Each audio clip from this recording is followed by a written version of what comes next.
লানা রাসূলুল্লাহ সাল্লাল্লাহু আলাইহি ওয়াসাল্লাম আকিলার রিবা ওয়া মুকিলাহু ওয়া কাতিবাহু ওয়া শাহিদাই। ও বিশ্ববাসী মায়ের উম্মত, সুদ চিনলা রে, সুদ কুরসিন রে। একটা সুদি লেনদেনে 5টা সুদখোর হইতে পারে। 1 নম্বরে যে সুদ খাইল, 2 নম্বরে যে সুদ খাওয়াইল, 3 নম্বরে এই সুদি লেনদেনটা যে মোহরি হইয়া লেখল, 4 নম্বরে 1 নম্বরের সাক্ষী, 5 নম্বরে 2 নম্বরের সাক্ষী। এই হলো একটা সুদি লেনদেনে 5টা সুদখোর।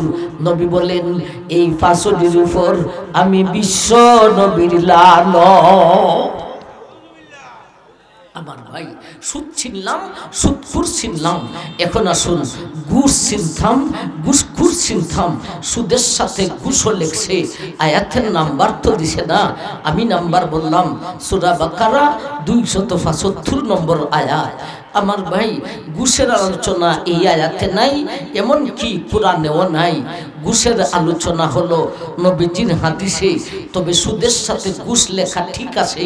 এর কারণ হলো এক হাদিসে আল্লাহ রসুল বলেছেন সুদখোরের যেই শাস্তি হবে ঘুষখোরেরও একই শাস্তি হবে। সুতরাং আজকের আয়াতে সুদখোরের শাস্তির আলোচনা করেছেন। তাইলে নবীজির হাদিস মতে, নবীজির কথা মতে আজকের আয়াত সুদখোরের যেই শাস্তি হবে ঘুষখোরেরও একই শাস্তি হবে। সুতরাং ঘুষ কি, ঘুষখোর কারা সেইটাও চেনার দরকার। আমার ভাই, ঘুষ আপনারা চিনেন, আমাকে চিনাইতে হবে না। তথাপিও ঘুষ, সরকারে এক বেডারে চাকরি দিল, সরকারি চাকরি হোক বা বেসরকারি চাকরি হোক, ধরেন সরকারে চাকরি দিল, আমার ভাইজান মাসে বেতন হলো দৃষ্টান্ত স্বরূপ 40,000, ডিউটি হলো ফরমের মধ্যে দস্তখত করা। এটার জন্যে সরকারে তারে 40,000 টাকা মাসে বেতন দেয়। কিন্তু লোকটা ফরম গিলা লাইগা গেছে, তুদা লাইগা গেছে, ফরমে দস্তখত করে না।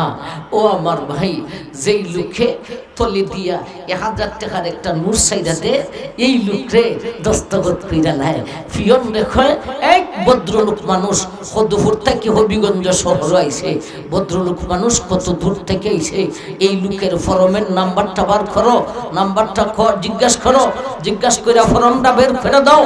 ভদ্রলোক খাওয়াই লেছে, ভদ্রলোক হয়ে গেছে। ঠিক না বেটি? এই লোকের ফরম দস্তখত হইয়া যায়। এই যে এস্টা দিল আমার ভাই, এটা ওই ঘুষ। কথাটা ঠিক না বেটি? আমার ভাই, মন্ত্রী সাহেবের মাসে বেতন হলো 1 লক্ষ টাকা, কিন্তু যে টেডাসে মন্ত্রী সাহেব চলে 1 লক্ষ টাকায় মান্থলি খরচ না কোনো রকম হয়ে গেল। এখন নবীগঞ্জেও বাড়ি, ঢাকাতেও বাড়ি, ভারতেও বাড়ি, লন্ডনেও বাড়ি। এই ঘুষখোরের ঘরের ঘুষখোর এত বাড়ি হইতে কে হলে? আমার ভাইজান, এই হলো ঘুষ। ঘুষখোর কারা? যেমন ভাবে একটা সুদি লেনদেনে 5টা সুদখোর হইতে পারে, এমন ভাবে একটা ঘুষি লেনদেনে 5টা ঘুষখোর হইতে পারে। যেটায় খাওয়াইলো, যেটায় খাইলো, যেটায় লেখলো, যেই 2টায় সাক্ষী দিল। হুজুর, আমাদের এলাকাতে সুদে ঘুষের মধ্যে লেখাও লাগে না, সাক্ষীও লাগে না। তাইলে 2 জনের নে বাদ হইল, 3 জনের নে বাদ হইল, 2টা তো রয়েছে, খাওরা আর খাওয়াওরা। এই হলো সুদকি, সুদখোর কারা, ঘুষকি, ঘুষখোর কারা। এখন আসুন আয়াতের প্রথম অংশের শব্দ বুঝি। আল্লাযীনা ইয়াকুলুনার রিবা, আল্লাযীনা যারা, ইয়াকুলুনা খাইলো, রিবা সুদ, যারা সুদ খাইলো এরার শাস্তি হবে। খাইলো কোনটার অর্থ? ইয়াকুলুন, আকালা ইয়াকুলু থেকে বাংলা টু আরবি, আরবি টু বাংলা ডিকশনারি দেখলে দেখবেন এটার মধ্যে লেখা তুইছে আমার ভাই, আকালা ইয়াকুলু থেকে ইয়াকুলুনের অর্থ হলো খাওয়ান। তাইলে তরজমা কি হবে? আল্লাযীনা ইয়াকুলুনার রিবা, যারা সুদ খাইলো এর শাস্তি হবে। সুদ খাইলো মাইনে সুদি লেনদেন করে লভ্য অংশ দিয়া কিছু কি না খাইলো, এই হলো খাওয়ন। লভ্য অংশ দিয়া কিছু কি না খাইলো ওর জন্যে শাস্তি হবে। আর যদি না খাইয়া সুদি লেনদেন করে লভ্য অংশ দিয়া অন্য কাজ কইরা লায়, তাইলে তো শাস্তি হবে না। গাড়ি কিনলো, বাড়ি কিনলো, ক্ষেত কিনলো, দোকান কিনলো, তাইলে তো শাস্তি হওয়ার কথা না। আল্লাহ তো বলেছেন যে খাইলো এর শাস্তি হবে, না খাইয়া যদি অন্য কাম করে তাইলে শাস্তি হবে না। আর যেই কাজে শাস্তি হবে এটা ওই না যায়, যেই কাজে শাস্তি নাই এটা যায়। সুতরাং এই অনুপাতে সুদি লেনদেন করে লভ্য অংশ দিয়া কিছু কিনা খাওয়ান খালি না যায়, আর বাকি গাড়ি কিনন, বাড়ি কিনন, ক্ষেত কিনন, দোকান কিনন যায়, সবে হক আদায় করে বলেন নাউজুবিল্লাহ। এই ব্যাখ্যাটা, এই বিপদ কেন পড়লাম? ইয়াকুলুনের ব্যাখ্যা খাওয়ান ধরার কারণে। কথা বুঝাইতেছে না? আইতেছে না? ইয়াকুলুনের ব্যাখ্যা খাওয়ান ধরার কারণে এই বিপদটা আসে। ও ভাই, ইয়াকুলুনের ব্যাখ্যা খাওয়ান ধরা যাবে না, ব্যাখ্যা ডিকশনারি দেখা ব্যাখ্যা করা যাবে না। কোরআনের ব্যাখ্যা করা সাধারণ ব্যাপার নয়, মন গড়া ব্যাপার নয়। কোরআনের ব্যাখ্যা করতে হলে আমার ভাই কিছু নিয়ম কানুন আছে।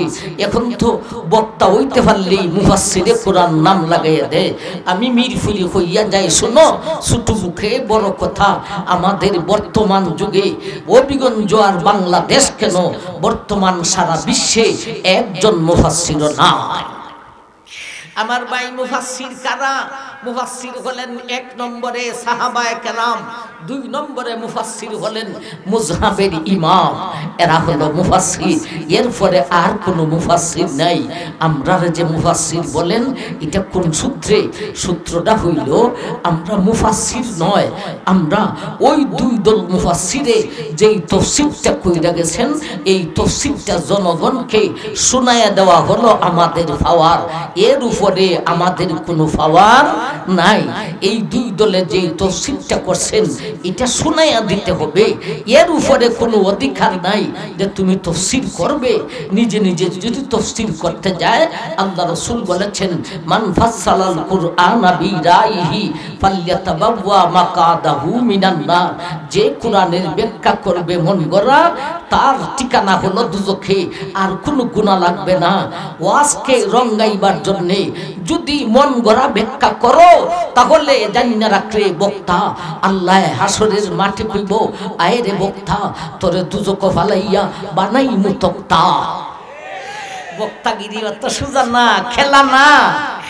অনেক বক্তা আছেন আমার ভাইজান, বাইরিতেছে এখন মৌজু হাদিস বলে, জাল হাদিস বলে, কইতে কইতে ঈদে মিলাদুন নবী বিলে যাইস কইয়া লেছি। এরপরে একটা শেষা দিছিলাম সোনারগাঁর তফসির, পরে আর সোনারগাঁর তফসির দাওয়াত আসিল, আইসে ওই না কইছি কথা উদ্ধ করো, আর নাইলে নীরব হইয়া যাও। উদ্ধ করছে না, তবে নীরব হয়ে গেছি। আমার ভাই আল্লাহ হেদায়েত করো, নীরব হইয়া যাও গা, আর নাইলে উল্টো হইরে লিও, আর নাইলে মাঠ থেকে লামাইলে মো একলারে লামাইছি, সৃষ্টিরে লামাইছি, মাঠটা কি মাঠ বন্ধ হইরে দিছি। জানেন ওলামায়ে কেরাম, ওলামায়ে কেরামে জানে, আপনারা জানেন না। সৃষ্টি নামক একজন নরসিংদীর একজন আহলে হক বক্তা ছিল, উল্টা পাল্টা কথা কইছিল, অলিফুলি উজুর দিয়ে কটাক্ত করছিল। এর ফলে দিছি শেষা, শেষা যারে হয় শেষার মতো শেষা দিছি। এর ফলে ভাই ঠান্ডা হইয়া নীরব হইয়া বইছে। কইছিলাম তোর বুকত যদি আর ফাটাল থাকে আর একটা দলিল দে, আর দলিল দিতে পারে নাই, প্রোগ্রাম শেষ হয়ে গেছে। সুতরাং উল্টা পাল্টা বানি করবায় মিলফুরি লাগাল হইব, একেবারে ফাতাল ফুরি থৌসাই দিব, এটার নাম মিরফুরি। আমার ভাইজান যাই হোক, কথা বেশি হইলে হইতো না, মেন কথা হইতে হইব মুফাসসির জগতে কেউ নাই। আমাদের কাজ হলো ওই দুই দল মুফাসসিরে যেই তাফসীরটা করেছেন এই তাফসীরটা জনগণের সামনে শোনায়া দেওয়া হলো আমাদের কাজ। এই জন্যে আপনারা আমাদেরকে মুফাসসির বলেন। ওই সুবাদে আমরা আসল মুফাসসিরের যেই তাফসীরটা করছেন এই তাফসীরটা শোনাইয়া যাই, আমরা তাফসীর করি না। কথা বুঝাইছেন না? আইছে না? আমরা তাফসীর করনেওয়ালা না শোনানেওয়ালা? শোনানেওয়ালা। এখন আসুন ইয়াকুলুনার ব্যাখ্যা। ওই দুই দল মুফাসসিরে খাওয়ান লেখছেন না, এই দুই দল মুফাসসিরে লেখছেন তাসাররুফ করা না, ক্ষমতা প্রয়োগ করা। ভাই ক্ষমতা প্রয়োগ কেমনে হয়? সুদি লেনদেন করে লভ্য অংশ দিয়া কিছু কিনা খাওয়ান, যেমন হারাম, গাড়ি কিনন হারাম, কিছু কিনা আমার ভাইজান খাওয়ান যেমন ক্ষমতা প্রয়োগ করেন, তেমন ভাবে কিছু কিনলেও ক্ষমতা প্রয়োগ করা হয়। আমার ভাই গাড়ি কিনলেও ক্ষমতা প্রয়োগ করা হয়, বাড়ি কিনলেও ক্ষমতা প্রয়োগ করা হয়, দোকান কিনলেও ক্ষমতা প্রয়োগ করা হয়। সুতরাং সুদি লেনদেন করে লভ্য অংশ দিয়া কিছু কিনা খাওয়ান যেমন হারাম, গাড়ি কিনন হারাম, বাড়ি কিনন হারাম, ক্ষেত কিনন হারাম, দোকান কিনন হারাম, সুদি লেনদেনটাই হারাম। এই হল আয়াতের প্রথম অংশের মাধ্যমে সুদকি সুদখুর কারা, গুসকি গুসখুর কারা। এখন আসুন আয়াতের দ্বিতীয় অংশে সুদখুর গুসখুরের পরকালীন শাস্তির আলোচনাটা কি আমার ভাই আয়াতের দ্বিতীয় অংশে করেছেন। লা ইয়াকুমুনা ইল্লা কামা ইয়াকুমুল্লাযী ইয়াতাখাব্বাতুহুশ শাইতানু মিনাল মাস যালিকা বিআন্নাহুম ক্বালু ইন্নামাল বাইউ মিসলুর রিবা। আমার ভাই এই অংশে সুদখুর ঘুষখুরের পরকালীন শাস্তির আলোচনা করেছেন। পরকালীন শাস্তিটা আবার দুই ভাগে বিভক্ত। একটা হলো আল্লাহর আদালতের বিচারের আগের শাস্তি, আর একটা হলো আল্লাহর আদালতের বিচারের পরের শাস্তি। আল্লাহর আদালতের বিচারের আগের শাস্তি মাইনি আমার ভাই জান, আল্লাহর আদালতের বিচারের আগে 50,000 বৎসরের রিমান্ডের মাঠে দাঁড়াইতে হবে। আর আল্লাহর আদালতের বিচারের পরে ফুলসেরাতের শাস্তি আর দুজকের শাস্তি। তাইলে আল্লাহর আদালতের বিচারের আগের শাস্তি মানে হাসরের মাঠে ভয়াবহ রিমান্ডের শাস্তি, আর আল্লাহর আদালতের বিচারের পরের শাস্তি মানে ফুলসেরাতের শাস্তি আর দুজকের শাস্তি। আয়াতের দ্বিতীয় অংশে সুদখুর গুসখুরের পরকালীন শাস্তির আলোচনা করেছেন বটে, তবে আল্লাহর আদালতের বিচারের আগে কোন শাস্তি হবে তা আলোচনা করেছেন। আল্লাহর আদালতের বিচারের পরে কোন শাস্তি হবে এই আলোচনা আমার ভাইজান আজকের আয়াতে নাই। তথাপিও আমরা আয়াতের দ্বিতীয় অংশের মাধ্যমে আল্লাহর আদালতের বিচারের আগে সুদখুর গুসখুরের কোন শাস্তি হবে এই আলোচনার পরে আয়াতের তৃতীয় অংশের মাধ্যমে ইহকালীন শাস্তি কি হবে এই আলোচনার আগে সুদখুর গুসখুরের আল্লাহর আদালতের বিচারের পরে কোন শাস্তি হবে তাও কিছুটা আমরা বলবো ইনশাআল্লাহ। আসুন আয়াতের দ্বিতীয় অংশের মাধ্যমে সুদখুর গুসখুরের পরকালীন শাস্তি, আল্লাহর আদালতের বিচারের আগে হাসরের মাঠে কোন শাস্তি হবে আমরা শুনি। লা ইয়াকুমুনা ইল্লা কামা ইয়াকুমুল্লাযী ইয়াতাখাব্বাতুহুশ শাইতানু মিনাল মাস যালিকা বিআন্নাহুম ক্বালু ইন্নামাল বাইউ মিসলুর রিবা। আল্লাহ বলেন, এ জগতের মানুষ, সুদখুর আর ঘুষখুরের দলটি কাল কিয়ামতের দিন হাসরের মাঠে শয়তানের গুতা খাওরা মাতালের মতো দাঁড় করানো হইব। আমার ভাই সুদখুর আর ঘুষখুর হাসরের মাঠে শয়তানের গুতা খাওরা মাতালের মতো দাঁড়াইবে, একটা না 50,000 বছর। আল্লাহ কি মাতাল বলেছেন না মাতালের মতো বলেছেন? মাতালের মতো বলেছেন। মতো কথাটার বলার কারণে এখানে দুই জাতের শাস্তি পাওয়া যায়।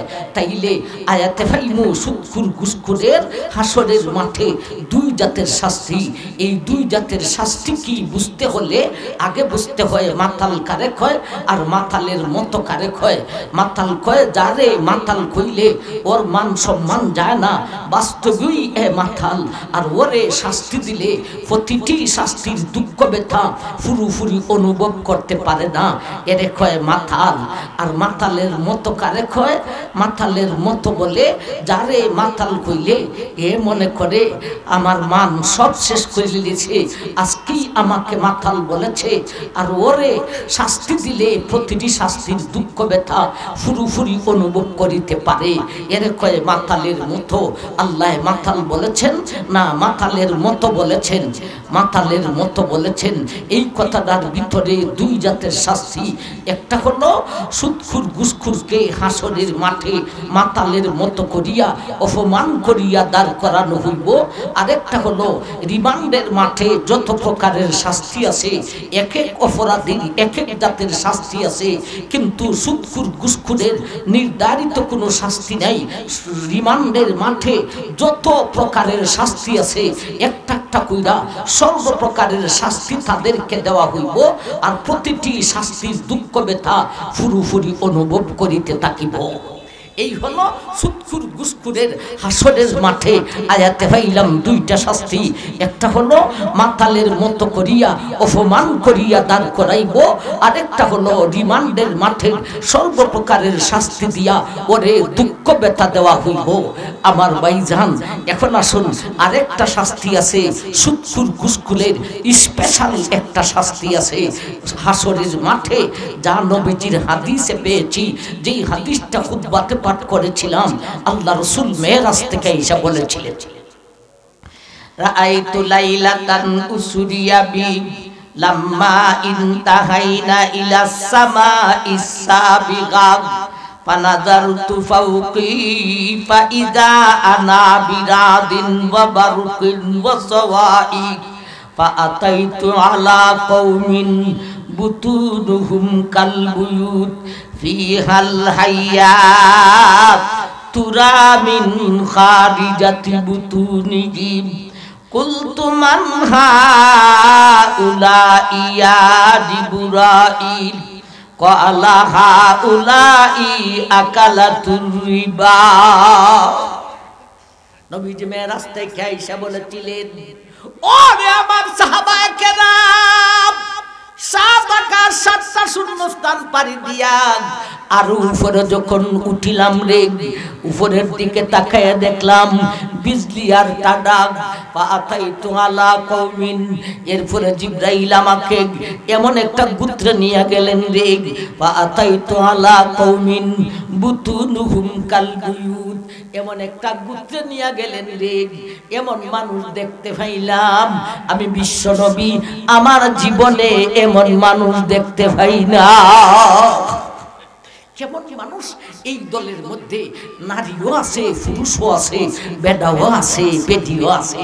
কি করি আপনাদের এলাকায় সুদকুন্নির কুরের সাথে সুদকুন্নি আসেনি না? আসে না? আশাবাদ গ্রামীণ ব্যাংক যায়নি না? যায় না? এছাড়াও বাড়ির বইয়া টাকা লাগায়নি না? লাগায় না? এ সুদকুন্নি তুইও ঠান্ডা হইতে শুনিস।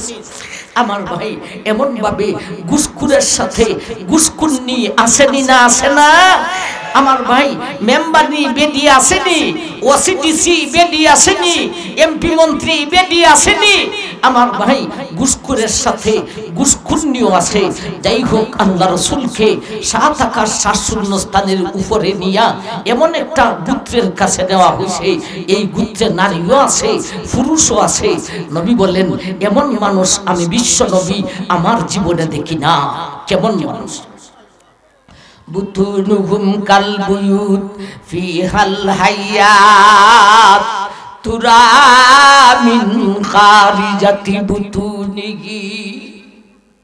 ও আমার সাহাবায়ে কেরাম, এমন একটা গোত্রে নিয়ে গেলেন রে, যেই গোত্রে যাইয়া এমন মানুষ দেখতে পাইলাম আমি বিশ্ব নবী আমার জীবনে এমন মানুষ দেখতে পাই নাই।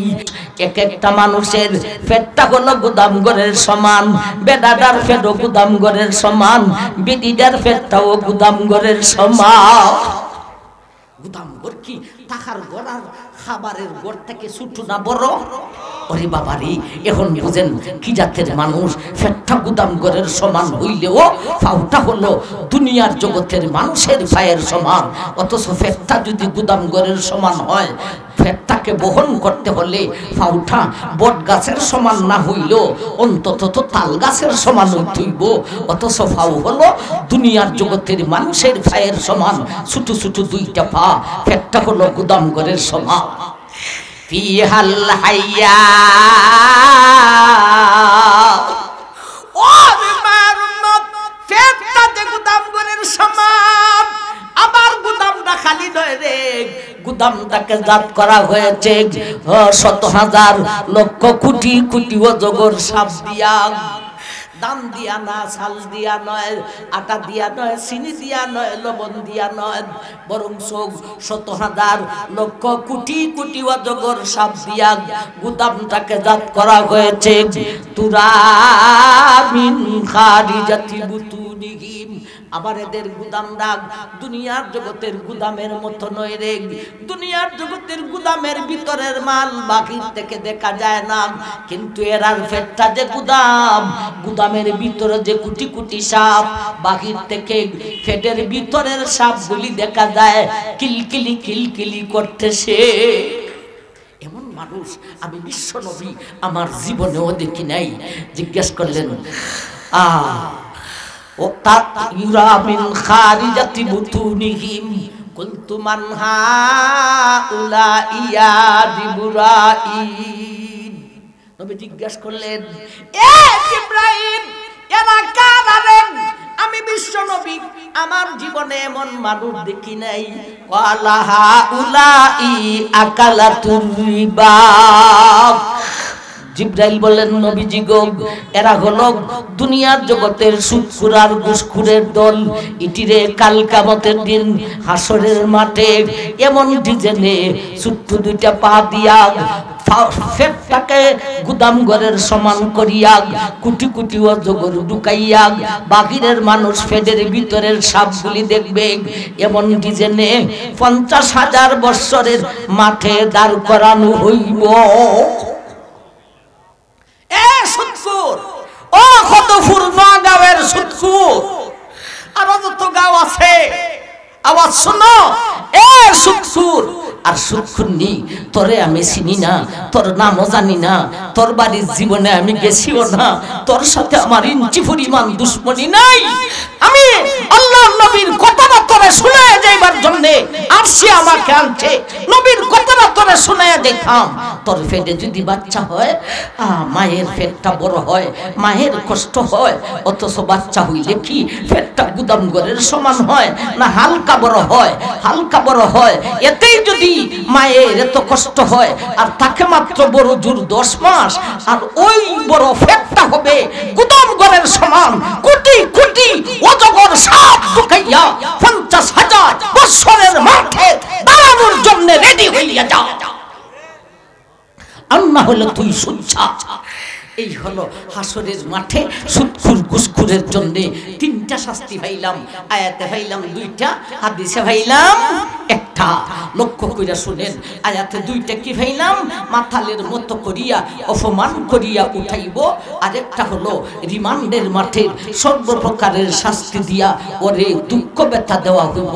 আর হাদিসে পাইলাম 1লা হেক্টারে গুদাম ঘরের সমান করিয়া কোটি কোটি অজগর ঢুকাইয়া আমার ভাই রিমান্ডের মাঠে 50,000 বৎসরের মাঠে দাঁড় করাইব। এখন আসুন আয়াতের 3য় অংশে। আহাল্লাল্লাহুল বাইগা ওয়া হাররামার রিবা। আহাল্লাল্লাহুল বাইগা ওয়া হাররামার রিবা। ফামান জাআহু মাউইযাতুম মির রাব্বিহি ফান্তাহা ফালাহু মা সালাফ ওয়া আমরুহু ইলাল্লাহ ওয়া মান আদা ফাউলাইকা আসহাবুন নার হুম ফিহা খালিদুন। ওয়া আহাল্লাল্লাহুল বাইগা ওয়া হাররামার রিবা। এই হলো আয়াতের তৃতীয় অংশ। এই বংশে সুৎখুর ঘুষখুরের দুনিয়াতে ক্ষতিটা কি শাস্তিটা কি তার আলোচনা। এই আলোচনায় আসার আগে ওয়াদা মোতাবিক আল্লাহর আদালতের বিচারের পরে সুৎখুর ঘুষখুরের কোন শাস্তি হবে কইলাম কিছুটা হইমু, পুরাটা হইতে হইলে সারা রাত্রিতেও শেষ করা যাবে না। কিছুটা বলি আমার ভাই, আল্লাহর আদালতের বিচারের পরে সমস্ত মানুষ রওনা দিবে ফুলসেরাতের দিকে। ওয়া ইন মিনকুম ইল্লা ওয়ারিদুহা কানা আলা রাব্বিকা হাতমান মাকদিয়া। ও দুনিয়ার মানুষ, আল্লাহর আদালতের বিচারের পরে সমস্ত মানুষ ফুলসেরাতের দিকে রওনা দিবে, সুৎখুর ঘুষখুর রওনা দিব, সব মানুষ রওনা দিবে। আমার ভাইজান ফুলসেরাতের দিকে কেউ যদি যাইতে চায় না, লোহার গুর্জ দিয়া ফিরিস্তায় ফিসের দিকে আঘাত করিব, যাইতে না না গেলে উল্টা বাড়ি হইবে। আমার ভাই সুৎখুর ঘুষখুর যখন হাসরের মাঠ থেকে ফুলসেরাতের দিকে রওনা দিবে, এমতো অবস্থায় সুৎখুর ঘুষখুরে দেখবে ফুলসেরাতের নিচ থেকে আগুন মাথা উঁচা কইরা লোকটারে ডাকতেছে, দেশের নাম, গ্রামের নাম, বাপের নাম, দাদার নাম সহকারে, এ বাংলাদেশের কদুপুরের অমুকের ফুলা অমুক, তুই জলদি আয়, জলদি আয়, জলদি আয়। আগুনে ডাকে, তাও ফুলসেরাতের নিচ থেকে আগুন মাথা উঁচা কইরা এইভাবে ঠিকানা সহকারে ডাকতেছে। ও আমার ভাই, খুদা না করো যদি দুনিয়াতে এরকম হইতো, আপনি এক দিক দিয়ে হাঁটতেছেন, এক জায়গায় আগুন জ্বলতেছে আর ওই আগুন থেকে শব্দ আসতেছে, এই অমুকের গ্রামের অমুকের ফুলা অমুক, তুই জলদি আয়, তুই জলদি আয়। আপনার অবস্থাটা কেমন হবে? এই ডাক শুনিয়া সুৎখুর ঘুষখুরের খা ফুলবো, কাঁপতে কাঁপতে জিজ্ঞাসা করবে, এরে আগুন, তুই আগুনই আমারে ডাকতেছ, কি তোরে আমি চিনছি না, তোর পরিচয় কি আর আমারে কেন ডাকছ? আগুনে কয়, আমার পরিচয় নেই, আর তোরে কেন ডাকি তাও শুন, আমার পরিচয় নেই রে। এ জালিম, দুনিয়ার জগতে সুদে ঘুষের মাধ্যমে যত ধন করেছিলে দেখ, গাড়ির মালিক, বাড়ির মালিক, বিটার মালিক, দোকানের মালিক, যত কিছুর মালিক হয়েছিলে, যত সমস্ত ধনের মালিক হয়েছিলে রে, ওই সুদে ঘুষের ধন আর ধন তাকি নাই, আমি এখন দুদকের আগুন হইয়া গেছি। আগুনে পরিচয় দে। ও মন্ত্রী সাহেব, ও এমপি সাহেব, ভারতে বাড়ি করছিলে, লন্ডনে বাড়ি করছিলে, ঘুষের টাকা খাইয়া ওই বাড়ি আর বাড়ি দেখে নাই, আমি এখন দুদকের আগুন হয়েছি, নে আমার পরিচয়। এই খদুপুরের সুৎকুন্নি, এই খদুপুরের সুৎকুর, এই নবীগঞ্জ বান্না সঙ্গের সুৎকুর আর সুৎকুন্নি, ঘুষখুর আর ঘুষকুন্নি, খান ফাটতে শুন, তুই সুদে ঘুষের মাধ্যমে যত দন করেছ, এটি দন থাকবে না, এটি দুদকের আগুন হইয়া যাইব, আগুন হইয়া তোরে ডাকবে, আয়রে তুই জলদি আয়। এবারে আগুনে পরিচয় দিয়া এইবারে বলে, আমি তোরে কেন ডাকি রে, এ সুৎখুর আর ঘুষখুর, আমি তোরে কেন ডাকি জানোস নি? আমার বড় তৃষ্ণা লেগেছে, আমার বড় পিপাসা লেগেছে, এই পিপাসা মিটাইবার বিকল্প কোনো ব্যবস্থা নাই, একটা মাত্র ব্যবস্থা আছে রে, সেইটা হলো তোরে জ্বালাইতাম আর আমার তৃষ্ণা মিটাইতাম, তোরে জ্বালাইলি আমার তৃষ্ণা মিটিতে থাকিব, পিপাসা মিটতে থাকিব, এজন্য তোরে আমি ডাকতেছি।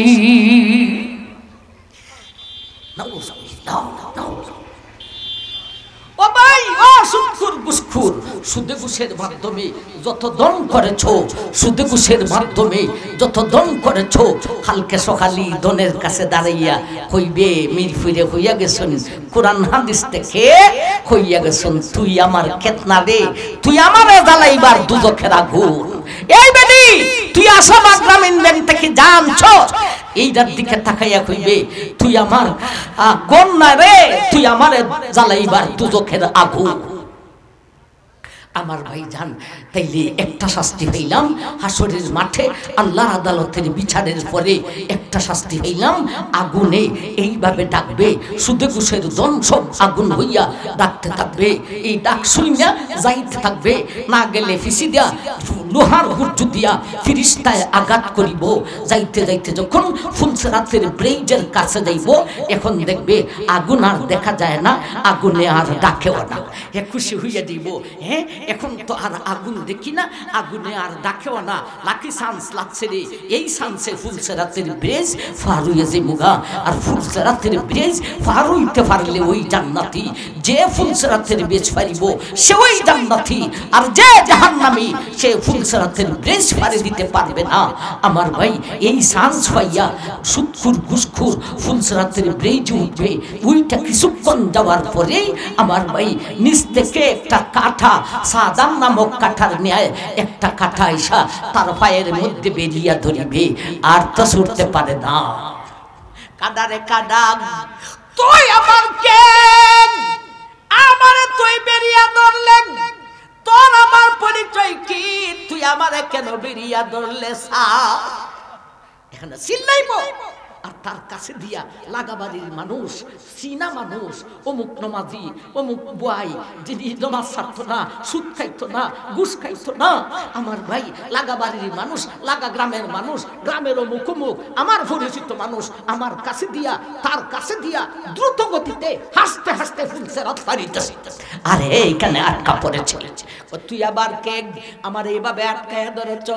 তখন কাটার জবান খুলিয়া যায়, কাটায় বলে, আমার পরিচয় নে রে, তুই ফুলসেরাতের ব্রিজে উঠার আগে তোর যে আগুনে ডাকছিল, ওই আগুনে আমারে ফিয়ন বানিয়া পাঠাইছে, কাছেত বানিয়া পাঠাইছে।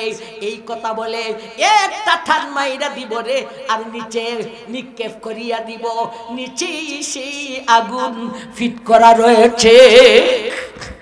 আবার ভাই, তাইলে আল্লাহর আদালতের বিচারের পরে কয়টা শাস্তি শুনলাম? দুইটা। এক তো সুদে ঘুষের ধন আগুন হইয়া তোরে ডাকবো, আরেক তো ফুলসেরাতের ব্রিজে উঠার পরে কাটায় তোরে টান দিয়া সেই আগুনে নিক্ষেপ করিব। তাইলে আল্লাহর আদালতের বিচারের পরে আজকের সংক্ষিপ্ত আলোচনার জন্য কয়টা শাস্তি হইলাম? দুইটা।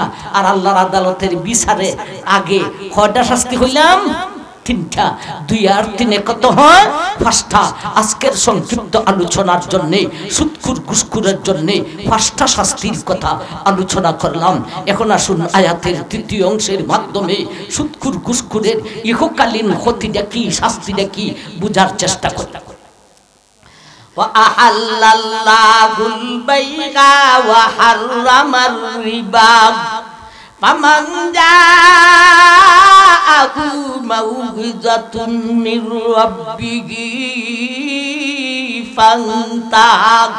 فَانْتَهَى فَلَهُ مَا سَلَفَ وَأَمْرُهُ إِلَى اللَّهِ وَمَنْ عَادَ فَأُولَئِكَ أَصْحَابُ النَّارِ هُمْ فِيهَا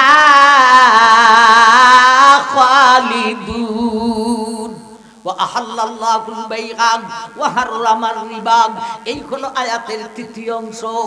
আল্লাহ বলেন, ও দুনিয়াবাসী শুইনা রাখো রে, আহাল্লাল্লাহুল বাইআ ওয়া হাররামার রিবা, আমি আল্লাহ ব্যবসাটাকে হালাল করেছি, সুদটাকে হারাম করেছি। ব্যবসা হালাল আর সুদ হইল হারাম। আবার ভাই, এখন আসুন, ব্যবসা হালাল বুঝলাম, ব্যবসার টাকা দিয়া যত দন করছে এই দনটা হালাল না হারাম? হালাল, ঠিক না বেটি? আর সুদ হারাম, সুদের মাধ্যমে যত দন করছে এই দনটা হালাল না হারাম? হারাম।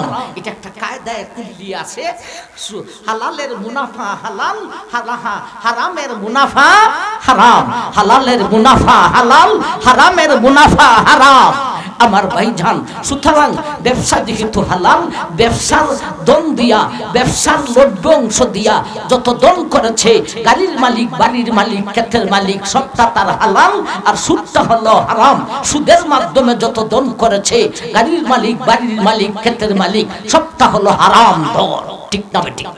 যেই জিনিস হালাল তার মুনাফাও হালাল, যেই জিনিস হারাম তার মুনাফাও হারাম। দৃষ্টান্ত দিলে সহজে বুঝবেন। আমার ভাই, আপনারা কদুপুরের টিউবওয়েলের পানি হালাল না হারাম? হালাল। হালালের মুনাফা হালাল।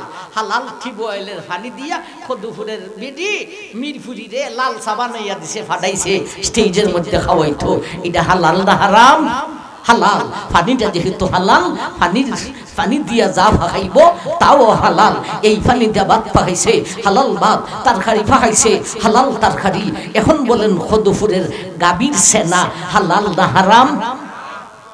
হারাম। আমার ভাই, এই সেনাইটা ভাত পাকাইছে, ভাত হইব নি? ভাত হইব, কিন্তু বুকে লাগাইলে পরে কইব ও মাই গে এটা সেনা গো, সেনার ভাত। আবার ভাই, সিমের বিসি আর বোয়াল মাছ এটা কিন্তু একটা স্পেশাল হানি, কথাটা ঠিক না বেটি? সিমের বিসি আর বোয়াল মাছ দিয়া তরকারি পাকাইছে, কদুপুরের বেটি জুল দেলাইছে গাইছে নাই দেয়া। নাউজুবিল্লাহি মিন যালিক। আমার ভাই, এটা সেনার বোয়াল মাছের তরকারি গা। আমার ভাই, এখন সেনাই দিয়া লাল চা বানাই দিছে।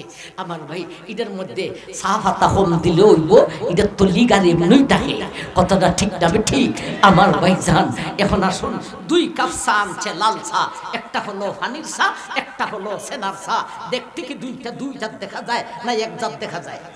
একেবারে এক জাত। দেখতে হাজার দেখা যায় এক জাত, কিন্তু মুখে লাগাইলে পরে বুঝা দেব আকাশ পাতাল চাইতে আরো ব্যবধান, কথাটা ঠিক না বেটি? একটা মুখে দিয়া কইব মাশাআল্লাহ কত মজার লাল চা, আর একটা মুখে দিয়া কইব ও ভাই এটা সেনা গা, খাট্টা লাগে সেনা গা। আমার ভাই জান, তাইলে আমার ভাই, সুদের দন আর সুদ ঘুষের দন আর হালাল দনের মধ্যে ব্যবধানটা কতটুক? হালাল দনটা হলো পানির ছায়ের মতো, আর সুদে ঘুষের দনটা হলো সেনার ছায়ের মতো। সুতরাং যারা সুদে ঘুষের মাধ্যমে দন করেছো, তোর দন হলো এটা সেনার ছার মতো। ভারত বাড়ি বানাইছ, এটা সেনার ছা। আর কদুপুরে দোকান দিছ সুদের টেকাই দিয়া, এটা সেনার ছা। কথা বুঝাইছিনি না? সেনা, এটা সেনা। তাইলে সুদে ঘুষের যত দন এটা হলো সেনার মতো, সেনার ছায়ের মতো।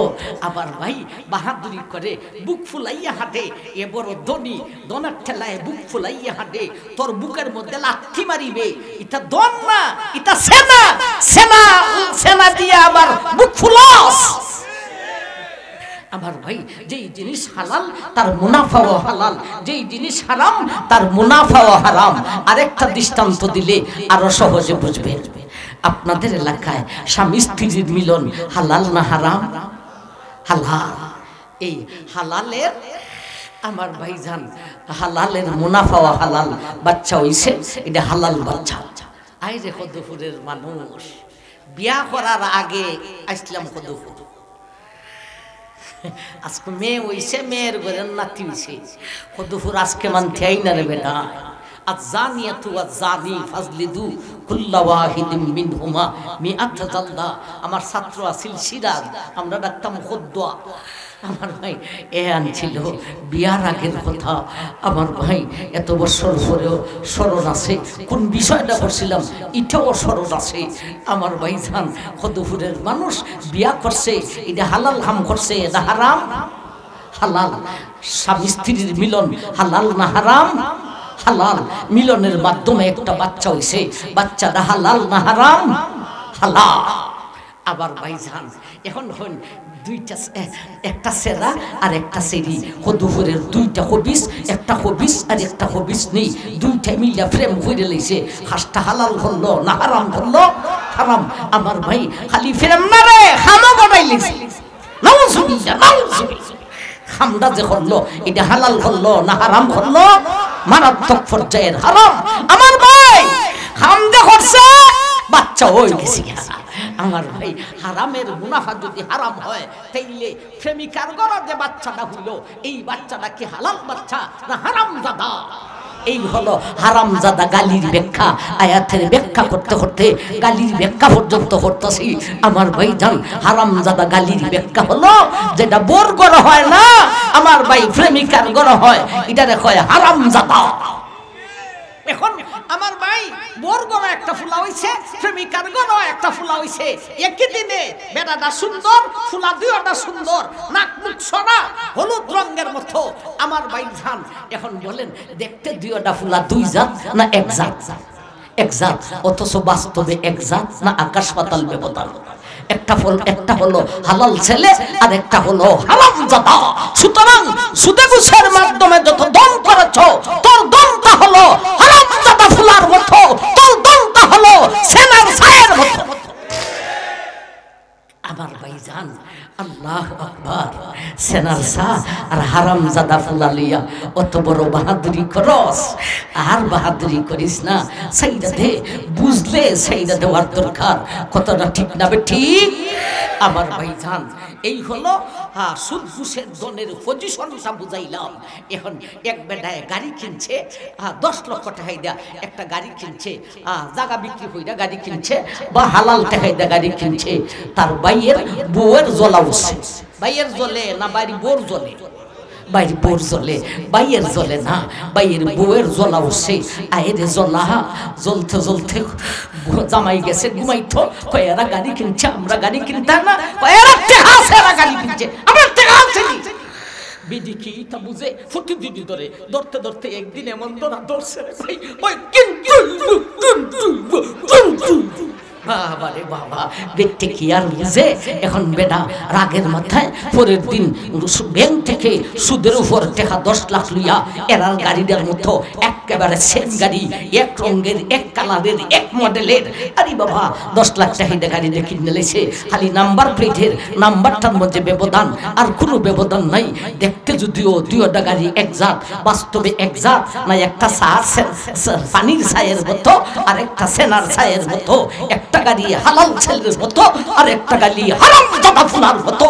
সুতরাং সুদে ঘুষের মাধ্যমে যারা ধনী হয়েছ, ক্ষতপূর্ণ আগামের মানুষ, সুদখোর সুদকুন্নি, ঘুষখোর ঘুষকুন্নি, তোর দম হলো এটা হারামজাদা ফুলার মতো আর সেনার ছায়ের মতো।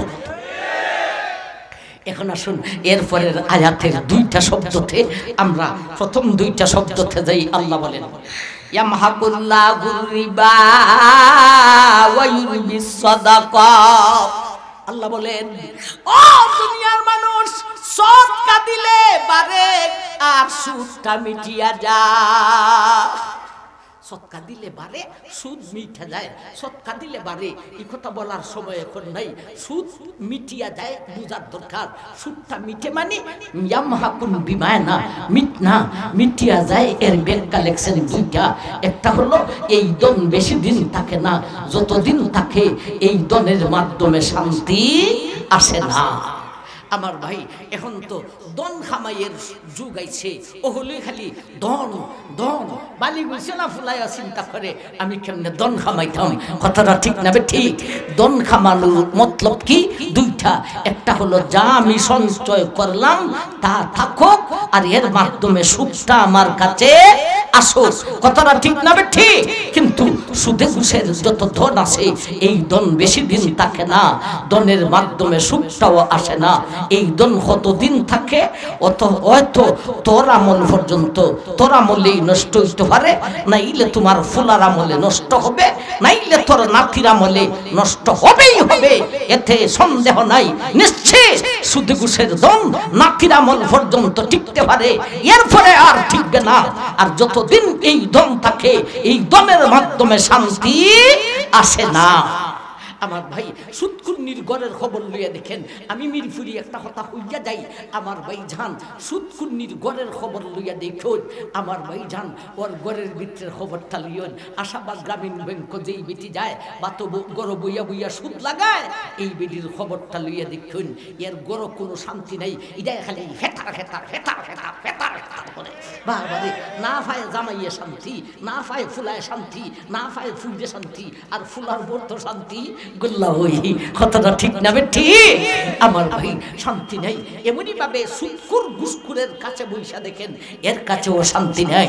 আমাদের ছেলেরা ভাই মাদ্রাসার কুপন লইয়া যায়, মাদ্রাসার কুপন না লইয়া গেলে মাদ্রাসা চলবো কিভাবে? এজন্য তুমি রাগারাগি না কইরা, সেতাসেতি না কইরা, কম বেশি যা পারো দিলাইও।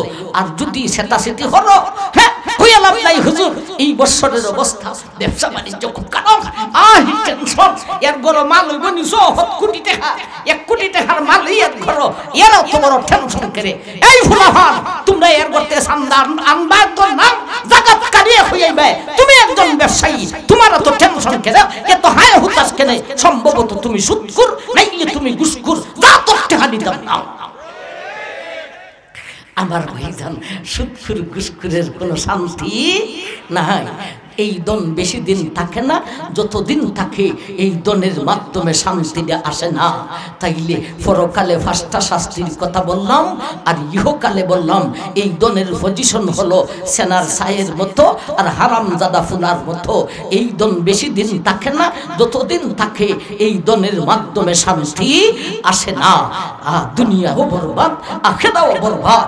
আল্লাহ, আমরা যারা সুদে ঘুষে নাই মরণ পর্যন্ত নিও না, আর যারা সুদে ঘুষে আছে গো মওলা, আজকের আলোচনা শুনছে, এদের অন্তরে ভয় সৃষ্টি করে দাও, এরা যেন ভয় পাইয়া সুদ ঘুষ ছাড়িয়া দিতে পারে। এদেরকে তৌফিক দান করুন, আমিন। ওয়া আখিরু দাওয়ানা আনিল হামদুলিল্লাহি রাব্বিল আলামিন।